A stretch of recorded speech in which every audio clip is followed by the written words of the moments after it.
Paske yon peyi ki gen ekonomi pi wou pase peyi ou la, se yon peyi kap bo plis opotinite pou rentre l'ajan.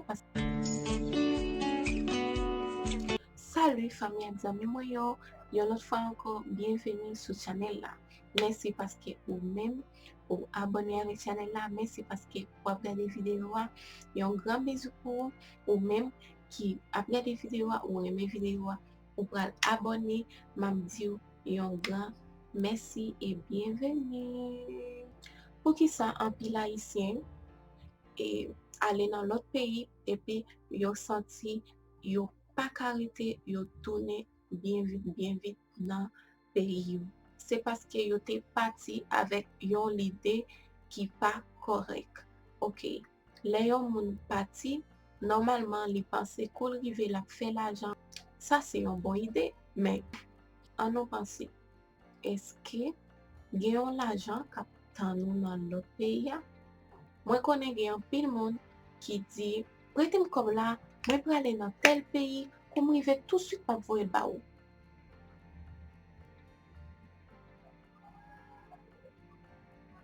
Non, changer penser ça nous gen dans tête nous. Nous devons connaître les nous aller dans l'autre pays, c'est pour nous adapter nous dans pays ya. Avant ou pour progresser dans un pays, faut qu'on passe misère dans pays ya. OK? Ça veut dire les ou aller dans un pays, faut qu'on apprendre l'autre pays ya, apprendre bouger dans pays ya, faire amis dans pays ya.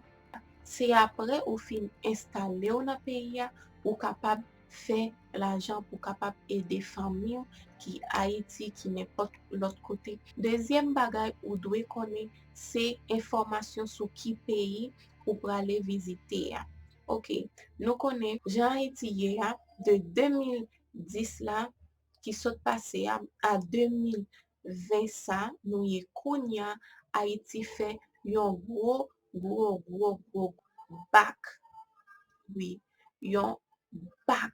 Ça veut dire économie pays a descend, valeur pays a descend. Ou de faire recherche sur économie pays ou praler. OK, pour connaître et différence qui gagne entre économie pays côté ou vivre là avec pays côté ou vle aller. Moi dis non ça parce que moi entendais en pile haïtien dit Chili pas offrir rien, yo aller Chili, yo te prend une mauvaise décision parce que yo te aller Chili, mais est-ce que économie Haïti pi haut parce économie Chili? Moi pas quoi ça.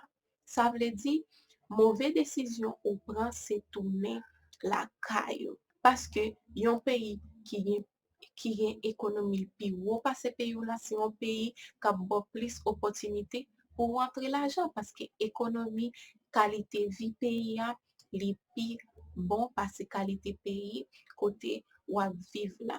Ça veut dire ou te supposé juste prendre patience établir un pays pour te capable produire l'argent pour aider famille.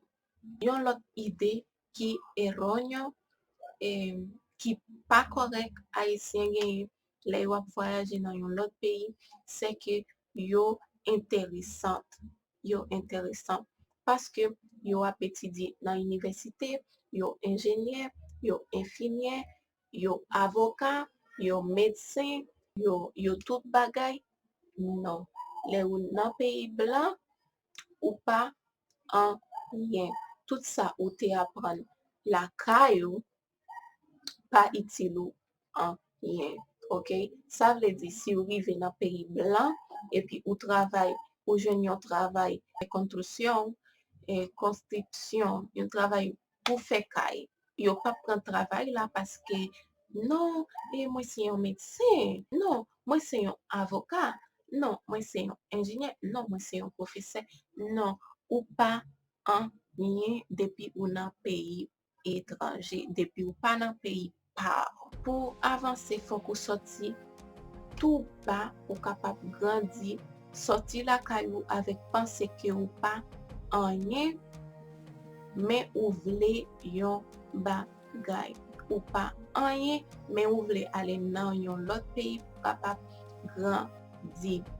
Conseil mwen bay yon Haïtien ki vle voyaje nan yon lot peyi, depi la kay nou eseye pale lang peyi ya. Si ou pale lang peyi ya, la pi fasil pou etabli ou nan peyi ya, pou evolue nan peyi ya. Si ou deja nan peyi ya, eseye apran yon bagay nan peyi ya. Ok, eseye apran yon bagay. Pa fè tout la vi ou nan peyi blan, ap lave vaisseau, travay nan konstruksyon, travay nan jardin. Mwen pa di travay sa yo pa bon, men eseye grandi. E pou grandi, fok ou apran, fok ou etidye. Si ou soti nan peyi ou al chèche yon opotinite nan peyi blan, fok ou konen fason pou profite opotinite sa. Tout kou peyi a ofri ou ke ou kapap evolye avèk li, pran li. Tout edikasyon, informasyon ou kapap jwen ki kapap ede ou evolye, pran li. Pa chita, fè mèm travay la paske ou pa nan peyi ou. Pa konforme ou avèk ti travay ou te jwen, le ou te fèk antre nan peyi ya. Se tout sa mwen te gen pou mwen te di nou, mwen souhaite nou reme ti konsey yo, mwen souhaite nou reme video wa, abone, pataje video wa, mette yon komante pou nou kapap di mwen ki suje nou ta reme mwen devlope pou nou. Mwen reme nou tout ki ta gade video wa. Mersi an pil. Pa bliye, pataje, abone, fè yon lot moun vin abone pou kapap patisipe nan giveaway la. Kantite abone ou, kantite la chan. Ok, kapap se ou menm ki gen giveaway la, nou pa jam konen.